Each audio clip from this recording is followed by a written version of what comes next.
Right, I messed up the day count because I've got no excuse for that. I think it's actually day 21, or it's day. Let me check my phone. I keep a log on what day it is. I'm pretty sure it's day 21. I'm leaving this amazing hotel. I don't really want to leave because it's really nice. Oh no, today is day 22, I think. Why do I care about keeping track of the days? Because I like to keep track of the days. Don't judge me. I'm not sure where the hell I'm gonna end up today. The contacts, which I know, John, he's gonna be probably unreachable for the next 3 days or so. So I don't know. In some ways, I'll be on my own with trying to source out these contacts. But who knows? The contacts he gave me, maybe I'll be able to find some more. Anyway, I gotta go. I'm gonna meet up hopefully with this cyclist today in this town called Winfield. I really hope that the day goes well. I need to hear this advice from this cyclist today about what roads to take. I've been looking at like PDFs online with cycling in Mississippi. Generally, there's more. I think there's going to be a little bit more infrastructure on lore anyway, not the roads, but on lore about cycling. For example, minimum 3 feet away from the bicycle. I think that's standard on every road, because there aren't any shoulders. I'm from Britain. I should be used to this by now with having no shoulder. But it's just like the whole maybe 1,700 miles. I've had like a decent shoulder. Sometimes it thins out, there's no shoulder, but you know. I am a little nervous. But I'm gonna ask this guy's advice, and anyway, I gotta go. And the roads aren't really that good for cycling either. Which really sucks. It makes me think, do I really want to continue through this route? The scenes I saw really look like a jungle, because it's just thick, swampy, moss growing everywhere, and vines everywhere. It's kind of crazy. I'll show you that if I get another shot of that. Oh man, it feels like jungle out here. It really does. The only thing which kind of distinguishes it to not be a jungle is we've got like more European grass in this area, and the pine trees. Are the pine trees natural here, or did the US plant them? Because, you know, why the hell would a wet biome have a lot of pine tree? Maybe it's a version of pine tree which likes more water. I don't know. Anyway, it's super swampy out here, so just having a break, have some water, kind of get a picture of the sun.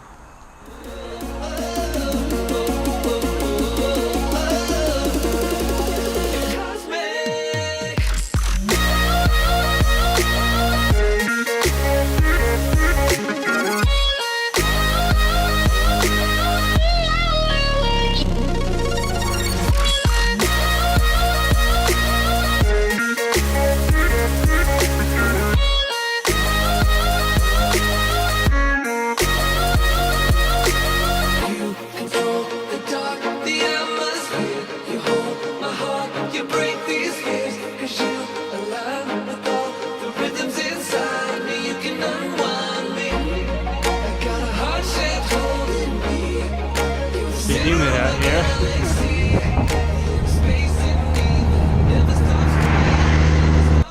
Okay, it's really raining now. Just thought I'd try and get a shot of this. It's really raining.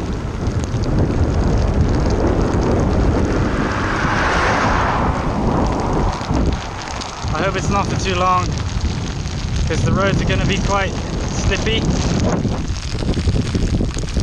The roads will be quite slippy. And people will drive differently, and also I will. And in Louisiana, the shoulder is shit. Honestly, cycling in Louisiana is not brilliant. I hope I can make it to this town. I'm really not so far. I'm like 8 miles or something. Lovely weather.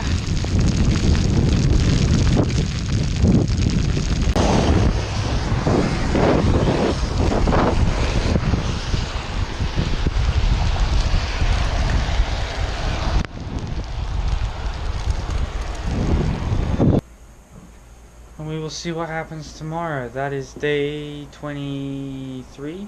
Another thing, well, I'll explain all the details tomorrow, but I was thinking to change the route up a bit. Maybe go up into some mountains, but because honestly I'm not really enjoying cycling around the east part of the United States. The west is amazing. You've got so many open roads and it's newer.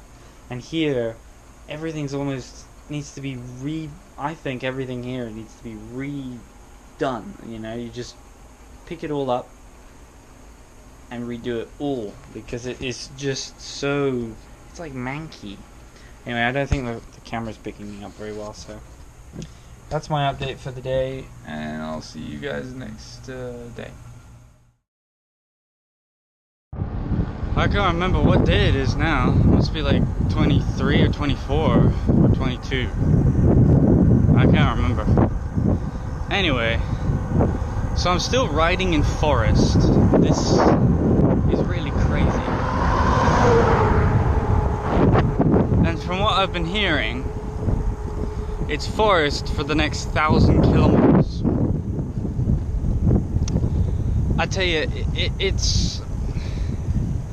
it's equally insane and mind-blowing how big this forest is. Because basically, since I hit Davy Crockett Forest in Texas, it's basically just been forest the whole time. Yes, you've got towns in between, but they're still surrounded by foliage and forest. So technically, I've just been cycling in forest for like, I don't know, 400 miles or something like that. It's a big forest, man. And I think if it weren't for the pine trees to make it so dry, because I think the pine trees suck up all of the moisture from the dirt down here. If it weren't for that, I think that it would be it would look like the Amazon. I mean, that's how closely I think this area is, because it's so humid out here. It's wet, you know. So today I'm going to be doing one of the classics. I'm going to be crossing the Mississippi River, which is kind of cool. I've also seen what the bridge looks like on Google Images, and it looks pretty good. There's a shoulder on the bridge, actually. Cycling with the humidity is fine, because it feels like tropical. It's nice.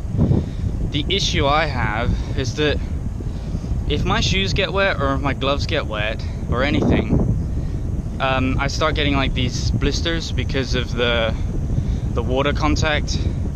For example, I don't know if other people have this, but if you've been in a shower and then you come out, you notice how you might have irritated skin because of the heat or the water or whatever. I don't know, maybe it's just me. Anyway, I have that problem sometimes. Depends how cold the shower is. Anyway, other than that, it's still pretty cool when you're in countryside out here. I mean, look at that house over there, the way it's rotting away into the foliage. You can see that. It's really crazy. And there's tons of stuff like that out here, where it's just disappearing into the foliage. I still think that cycling here is not fantastic when it comes to infrastructure. You'll get a lot of people who respect you, and a lot of people who don't, which is really irritating. I mean, look at this road right now. I've got to go over a rumble strip. There's a pole pretty much there, and that's nothing. That's just normal. Really cool guy by the name of Roger. The house was very musty, let's put it like that, the one I stayed in. But you know, it beats having to camp, because it's basically, you know, saves me time for camping, and he was a really friendly person. So you see here, I have to turn around, make sure there's no cars, which there aren't any right now, and then cross. And you see how this is a narrow bridge.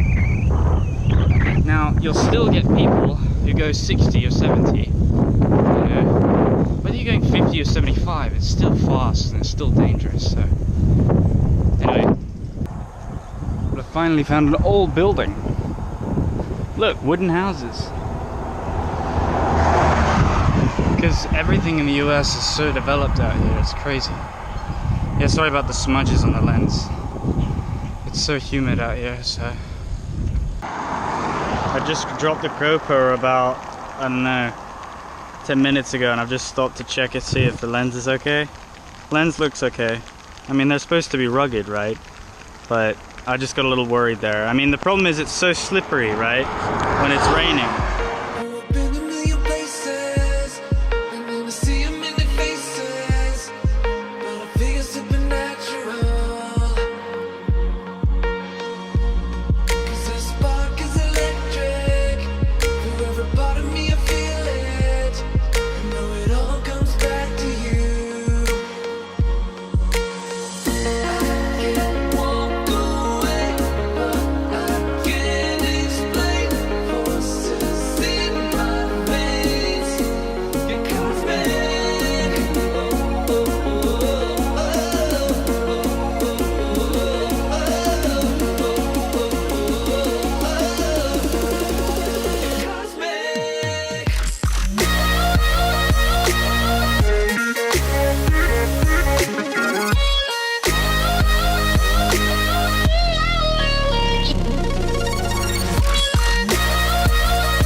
See that sign there? I think that one is probably the bike path I was recommended to go on. But I don't think riding on any of Mississippi's roads will be nice. Oh my God. Well, I think it's raining back there. Hey look, a shoe. Well, that's Mississippi for you, you know. Anyway, I gotta contact some people and see what's gonna happen by the end of the day. But that's my next state, at least. I'm worried as hell, but that's my next state. Anyway, one of the things with this town, Natchez, there's a bunch of, okay, that's new, but this is a brick building. That's a nice looking brick building. A lot of old kind of looking buildings. It's got a lot more stylized and character to it, which is nice.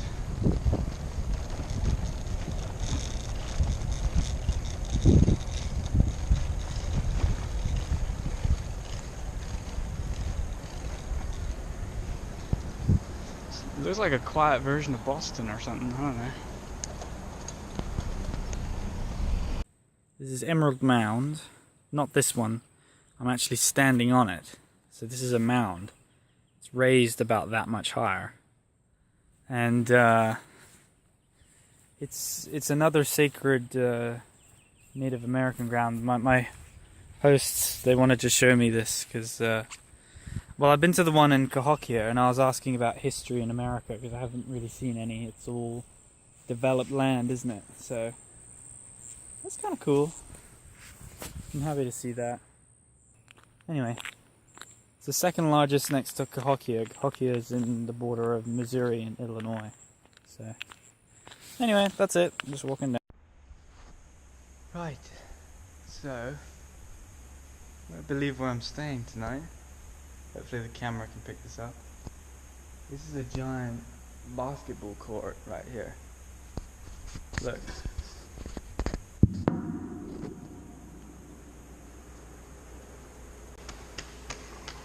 Plenty of space is the point. So I'm just about to head to bed. And this guy's let me stay in this I don't know. So you got the church over there, and then this is like this events hall, a hall. Yeah, it's like a hall. And there's this little car seat. It's a big car seat thing, like a couch almost. The road itself, the asphalt, that's good. The shoulders, there are none. Like the bikes, where I'm riding usually, there are hardly any. So tomorrow I've researched, there's a road called the Natchez Trace Trail, I think it's called. And it's literally just outside this building and it follows along there. You can't see it right now, so I'm pointing at the dark. But that's where I'm gonna head to. And it's well known for cycling. The issue is I can ride up to Jackson, but if I continue following the trail, it's too north. So I either follow it and continue up to, it goes all the way up to Nashville, Tennessee. But the people I've met so far are really kind and very helpful, hence me being here. Night night.